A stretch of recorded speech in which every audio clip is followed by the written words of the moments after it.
Mosammat Mariam Akter Ruby. আমার better নাম মুত্তাকিন রহমান, বাপের নাম কাজী সিরাজুল ইসলাম, গ্রাম শিবপুর, পানিতলাহাট, গোবিন্দগঞ্জ, গাইবান্ধা। আমার পার্শ্ববর্তী একটা মেয়ে পরে ক্লাস 9-এ, নাম সাদিয়া, বাপের নাম শহীদুল, মায়ের নাম রেবেকা, শিহিপুর, পার্শ্ববর্তী বাড়ি তার।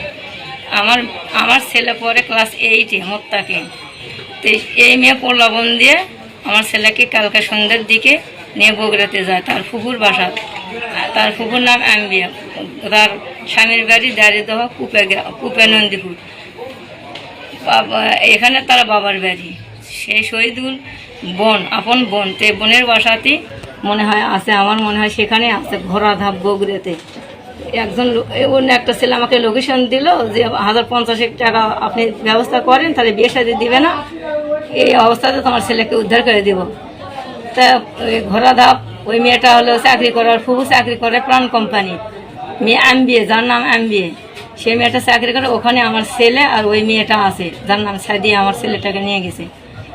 বয়স মাত্র 13 বছর 10 মাস চলতেছে আমার ছেলে। আর ওই মেয়েটা হচ্ছে 9 সালে, 3-4 বছরকার বড়, আমার ছেলের চেয়ে 3-4 বছরকার বড়। তাই আমি সুব্যবস্থা চাচ্ছি, এই মেয়েটা যেন আমার ছেলেটা বিয়ে শাদী না হয়, ভালোভাবে আমার ছেলেটা যেন আমার কাছে পৌঁছায়। কোনো কাজী কিংবা কোনো উকিল মৌরি কেউ যেন এস্টেরি কিংবা বিয়ে শাদী না পড়ায়। ছেলের যেহেতু বয়স হয়নি, ছাত্র মানুষ, এটাই আমি চাই।